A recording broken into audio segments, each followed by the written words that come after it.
సంవత్సరాల తరబడి ఎన్ని మందులు వాడినా మీ మోకాల నొప్పులు తగ్గట్లేదా? ప్రాణ పెయిన్ క్లినిక్ లో అత్యాధునిక చికిత్స. ప్రస్తుతం మనతో పాటు హైకోర్టు అడ్వకేట్ నరేష్ సుంకర గారు లైవ్ కాల్ అందుబాటులో ఉన్నారు. ఒకసారి ఆయనతో మాట్లాడదాం. కోల్కతాలో జరిగినటువంటి ఇన్సిడెంట్పై ఆయన ఏం చెప్తారో చూద్దాం. ఎందుకంటే మృతురాలిపై దాదాపు 16 చోట్ల గాయాలున్నాయని, అంతర్గతంగా మరో 9 చోట్ల గాయాలున్నాయని పోస్టుమార్టం రిపోర్ట్లో తేలింది.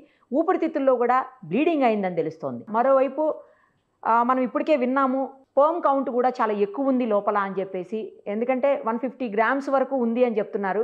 కేవలం ఒక్కళ్ళు, ఇద్దరు, ముగ్గురు, నలుగురు అయితే అంత ఉండదు, చాలా ఎక్కువ మంది ఆమెని అత్యాచారం చేస్తేనే అంత ఉంటుంది అని కూడా చెప్తా ఉన్నారు. వీటన్నింటి మీద ఆయన ఏమంటారో ఒకసారి చూద్దాం. నమస్తే అండి నరేష్ గారు. నమస్తే నిరుపమ గారు. చూశారు కదా మొత్తం పోస్టుమార్టం రిపోర్ట్ చూసిన తర్వాత మీకేమనిపిస్తోంది? ఒక అడ్వకేట్గా ఎన్నో కేసులు చూసుంటారు, ఇప్పుడు ఏమనిపిస్తోంది? ఎలా అంటే మనం ఎలా చూడాల్సి ఉంటుంది? ఎంతమంది ఇందులో ఇన్వాల్వ్ అయి ఉంటారు అనిపిస్తోంది? ఇక్కడ అంటే ఒక ఆర్జికర్ మెడికల్ కాలేజ్ అనే ఒక 130 సంవత్సరాల్లో చరిత్ర కలిగిన ఒక హాస్పిటల్ గురించి ఈ విధంగా దేశం మొత్తం చదువుకుంటుందని చెప్పి కల్లో కూడా ఎవరు ఊహించినట్లు సంఘటన అండి ఇది. ఒక జూనియర్ డాక్టర్ ని ఈ విధంగా అంటే మాట్లాడుకోవడానికి కూడా రానటువంటి పరిస్థితుల్లో ఈ విధంగా చేశారు అని అంటే గనక ఇక్కడ సమాజంలో వాళ్ళు మృగాల కంటే చాలా హీనంగా మనం పరిగణించాలి. అది పక్కన పెడితే ఈ సంఘటన జరిగిన తర్వాత సమాజంలో ఉన్నతమైన స్థానంలో ఉండాల్సిన ప్రిన్సిపల్ లాంటి పొజిషన్ లో ఉన్న వ్యక్తులు కూడా ఆ ఇన్సిడెంట్ జరిగినప్పుడు వాళ్ళ యొక్క ప్రైమా ఫేసి డ్యూటీ ఏంటి అని అంటే గనక immediately concerned department, police department కి ఇన్ఫర్మేషన్ ఇవ్వాలి ఈ విధంగా ఇన్సిడెంట్ జరిగింది అని చెప్పి. కానీ ఆ యొక్క తల్లిదండ్రులకి 3 గంటలు అసలు బాడీని కూడా చూపించకుండా ఫస్ట్ సూసైడ్ అని చెప్పడము, అదే విధంగా ప్రాపర్ టైంలో ఇన్సిడెంట్ గురించి ఇన్ఫర్మేషన్ సంబంధించిన డిపార్ట్మెంట్ కి ఇవ్వకపోవడం చూస్తుంటే గనక ఇంటి దొంగల పని దీంట్లో ఉంది అని చెప్పి నేను బలంగా నమ్ముతున్నానండి. ఎందుకు అనంటే గనక సరే ఇప్పుడు ఒక ఇన్సిడెంట్ జరిగినప్పుడు ఒక 32 గంటలు 33 గంటలు డాక్టర్లు, ప్రాణం పోసే డాక్టర్లకి రెస్ట్ తీసుకోవడానికి ఎటువంటి ఒక ప్రాపర్ రూమ్స్ లేకోకుండా సెమినార్ హాల్స్ లో వచ్చి పడుకుంటే అటువంటి సెమినార్ హాల్లోనే రోజుకి 3500 మంది వచ్చిపోయే హాస్పిటల్, అటువంటి హాస్పిటల్లో ఇటువంటి ఘటన జరిగింది అని అంటే కనుక ముమ్మాటికి దీంట్లో ఇంటి దొంగల పని ఉందండి. అంటే సంబంధించిన హాస్పిటల్లో ఉన్న మిగిలిన డాక్టర్లు కావచ్చు, సిబ్బంది కావచ్చు, వాళ్ళ పాత్ర దీంట్లో ఉంది అని చెప్పి బలంగా నేను నమ్ముతున్నానండి. అదే విధంగా అక్కడ సిమెన్ కౌంట్ కనుక మనం చూసుకున్నట్లయితే కనుక 150 ml అని అంటే కనుక అది చిన్న విషయం కాదు. అంటే ఎటువంటి మెడికల్ నాలెడ్జ్ లేకపోయినా కూడా ఒక సామాన్య వ్యక్తి కూడా ఆలోచించగలిగినటువంటి అంశం అది. కొంతమంది కలిసి చేశారు దీన్ని అని చెప్పని అంటే ఎటువంటి ధైర్యం ఉంటే ఈ విధంగా జరుగుతుంది అనేది. దట్టు ఇదేదో ఆకస్మికంగా అనుకోకుండా ఆ రాత్రి జరిగిన సంఘటన కింద కూడా మనం చూడటం తప్పండి. ఆబ్వియస్లీ ఇది ఒక ప్రీ ప్లాన్డ్ గా జరిగిన అంశము. గత కొన్ని రోజులుగా సంబంధించిన బాధితురాలకి సంబంధించిన each and every daily activity observe చేసినటువంటి పరిస్థితి దీంట్లో ఉంది అని చెప్పి కూడా నేను బలంగా నమ్ముతున్నానండి. అదే విధంగా ఇన్సిడెంట్ జరిగిన దగ్గర నుంచి ఒక 5 రోజుల వరకు కూడా ఆ రాష్ట్ర పోలీసు వాళ్ళు నిందితుడిని అరెస్ట్ చేయడం కానీ, దానికి సంబంధించిన ఎటువంటి ఫోరెన్సిక్ ఆడిట్ కండక్ట్ చేయడం కానీ, ఆ యొక్క నేరాన్ని నిరూపితం చేయడానికి కావాల్సిన ఆధారాలు సేకరించడంలో కానీ విఫలం అయ్యారు అని అంటే గనక ముమ్మాటికి కూడా పెద్ద స్థాయి వ్యక్తులు దీని వెనక ఉన్నారు అని చెప్పి కూడా మనం అర్థం చేసుకోవచ్చు. ఎంతో మంది సామాజిక కార్యకర్తలు, అదే విధంగా ఆ విద్యార్థికి సంబంధించిన తల్లిదండ్రులు కలకత్తా రాష్ట్ర హైకోర్టులో పబ్లిక్ ఇంట్రెస్ట్ లిటిగేషన్స్ అదే విధంగా రిట్ పిటిషన్ చేసిన తర్వాత దేశ చరిత్రలోనే మొదటిసారిగా అడ్మినిస్ట్రేటివ్ స్టేజ్ లో కలకత్తా హైకోర్టు వారు సిబిఐకి ఈ కేసుని ట్రాన్స్ఫర్ చేస్తా ఉత్తర్వులు ఇచ్చారు అంటే గనక ఆ కేసులో ఉన్నటువంటి తీక్షణమైన తీవ్రతరమైన పరిస్థితులు ఏంటో మనకి అర్థమవుతున్నాయండి. ఇంకొక విషయం కూడానండి, లేటెస్ట్ గా చెప్తున్నది ఏంటంటే ఆమెకి డైరీ రాసే అలవాటు ఉందని, ఆ డైరీలో ఒక పేజీ మిస్ అయిపోయింది, అంటే చింపేసి ఉన్నారు, ఆ పేజీ మిస్ అయిపోయింది. కానీ అంతకు ముందే ఆ ఫోటోని ఆమె తండ్రికి పంపించినట్టు, తండ్రి దగ్గర ఆ ఫోటో ఉంది, దాని తాలూకా ఫోటో ఉంది అని చెప్తున్నారు. అయితే దాన్ని ఎట్టి పరిస్థితుల్లోనూ బయటికి రివీల్ చేయొద్దని సిబిఐ వాళ్ళు చెప్పడంతోనే నేను చేయలేకపోతున్నాను అని ఆమె తండ్రి చెప్తున్నట్టుగా మనం వార్తలు వింటా ఉన్నాం. సో ఏమి ఉండుంటుంది ఆ డైరీలో? అంత కీలకమైన అంశం ఏముంటుంది? ఎవరు ఆ డైరీలో ఉన్న పేజీని చింపుండొచ్చు? Exactly as I said earlier, ఇంతకు ముందే నేను అనుకున్నట్టు, అంటే ఈ సంఘటన గురించి నాకు తెలియదు, మీరు చెప్పేంత వరకు నేను అనుకున్నట్టు ఇక డైరీ రాసి అలవాటు ఉంది, దాని గురించి రాశారు అని అంటే గనక ఆమెకి వేధింపులు ఏదో ఈ రాత్రి జరిగిన సంఘటన కాదు. గత కొన్ని రోజులుగా ఆవిడ్ని ఎవరో విచ్ హంటింగ్ చేస్తున్నారు, కావాలని టార్గెట్ చేస్తున్నారు, ఆవిడిని వేధిస్తున్నారు, దానికి సంబంధించిన వ్యక్తి గురించి, ఆ వ్యక్తి తాలూకా డీటెయిల్స్ ఆమె క్షుణ్ణంగా కీలకంగా ఆ డైరీలో రాసినట్టు మనకి అర్థమవుతుంది. అయితే ఇక్కడ సిబిఐ టేకప్ చేసిన తర్వాత కూడా కొంతమంది డాక్టర్లకి నోటీసులు జరిగింది, కొంతమంది సిబ్బందికి కూడా. ఫార్మర్ ప్రిన్సిపల్ ఉన్నాడు ఈ కాలేజీకి, అతను కూడా సుదీర్ఘంగా విచారించడం జరిగింది.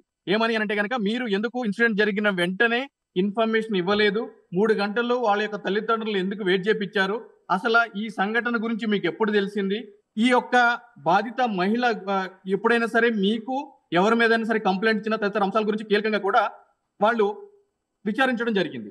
అదేవిధంగా ఎవరైతే కనుక నిందితుడిగా భావిస్తున్నామో అతనికి సంబంధించి కూడా పాలిగ్రాఫ్ టెస్ట్ గురించి నిన్న కోర్టు కూడా అనుమతి ఇవ్వడం జరిగింది.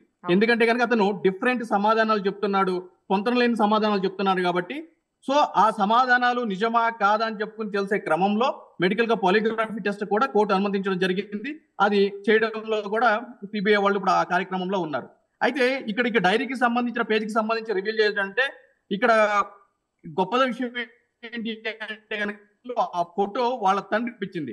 అలా కాకుండా మరి ఎవరికి పంపించినా కూడా ఇతరులకి ఆ ఎవిడెన్స్ అనేది డిస్ట్రాయ్ అయిపోవాల్సిన పరిస్థితి ఈ రోజు ఉంటుంది. ఎందుకంటే పరిస్థితులు ఏ విధంగా ఉన్నాయో మనందరికీ తెలిసిన విషయమే. అదే విధంగా సిబిఐ టేకప్ చేసిన దగ్గర నుంచి కూడా ఇప్పటి వరకు మన పరిస్థితి చూసుకున్నట్లయితే కనుక ఇంకా విచారణ సందర్భంగానే ఉన్నట్టుంది.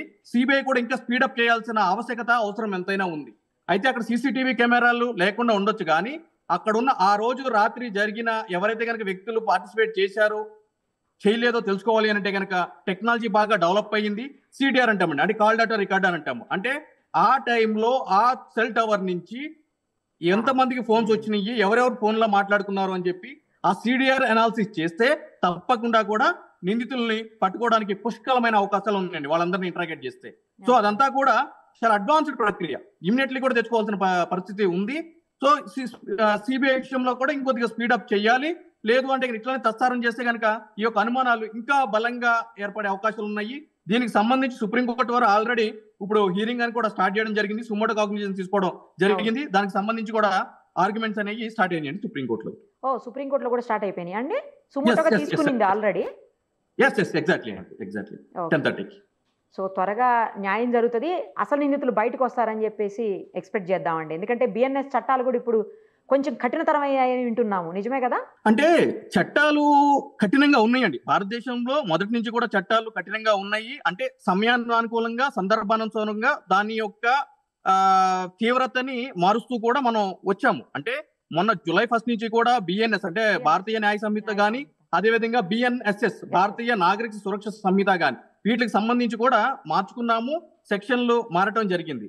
అయితే అంతకు ముందు కూడా ఢిల్లీలో దిశ ఇన్సిడెంట్ జరిగినప్పుడు ఇటువంటి కేసులు జరిగినప్పుడు ఏ విధంగా ఇన్వెస్టిగేషన్ చేయాలి అని చెప్పి కూడా క్లియర్ గా పొందుపరచడం జరిగిందండి. దానికి సంబంధించి ఫాస్ట్ ట్రాక్ కోర్టులు ఏర్పాటు చేయాలి, సపరేట్ ఫోరెన్సిక్స్ ల్యాబ్లు ఏర్పాటు చేయాలి, దీనికి సంబంధించి 90 రోజుల్లోపు ఛార్జ్ షీట్ అనేది దాఖలు చేయాలి, 120 రోజుల్లోపు దీనికి సంబంధించిన పూర్తి స్థాయి ట్రయల్ అనేది కండక్ట్ చేసి జడ్జిమెంట్ కూడా రావాలి అని చెప్పి కూడా పొందుపరచడం జరిగిందండి. కానీ చట్టాలు ఎన్ని ఉన్నా కూడా ఇంప్లిమెంటేషన్ వచ్చేటప్పటికి మాత్రము అవి అమలు కావటం లేదండి. ఎందుకు అనంటే కనుక ఈ రోజు రాష్ట్ర ప్రభుత్వాలు ఒక స్పెషల్ కోర్ట్స్ ఏర్పాటు చేయాలి అంటే కనుక రాష్ట్ర ప్రభుత్వాలు దానికి సంబంధించిన ఫండ్స్ అనేది ఎలక్ట్ చేయాలండి ఆ డిపార్ట్మెంట్ కి.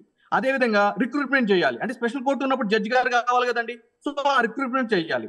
అదే విధంగా దానికి సంబంధించిన సిబ్బంది, అంటే ఒక కోర్టు నడవాలి అంటే కనుక సెక్షన్ కానీ, అదే విధంగా జడ్జి గారికి సంబంధించిన స్టెనోస్ కానీ, వీళ్ళందరూ ఎవరైతే ఉంటారో ఆ సిబ్బందిని కూడా నియమించడానికి వనరులు కావాలి. ఇవన్నీ కూడా రాష్ట్ర ప్రభుత్వాలు బడ్జెట్ లో కేటాయింపులు జరపాలి. కానీ ఎంతసేపటికి కూడా యథారాజా తదా ప్రజ అన్నట్టు మనకు ప్రజలకు ఎప్పటికీ కూడా ఉచితంగా ఏం వస్తున్నాయి, ఎప్పుడు తినేద్దాము, ఎప్పుడు పని చేయకుండా గాలికి తిరుగుదామా అనే ఆలోచనే తప్ప, ఇటువంటి ఇష్యూస్ జరిగినప్పుడు, ఇంట్లో ఒక ఆడపిల్ల మీద దారుణం జరిగినప్పుడు సంబంధించిన నిందితులకి తక్షణం శిక్ష పడాలి అని అన్నప్పుడు ఇటువంటి ఫాస్ట్ ట్రాక్ కోర్టులు ఏర్పాటు చేయడానికి ప్రభుత్వాలు ఏ విధమైన చర్యలు తీసుకున్నాయని ఆ విధంగా తెలియచేయరు.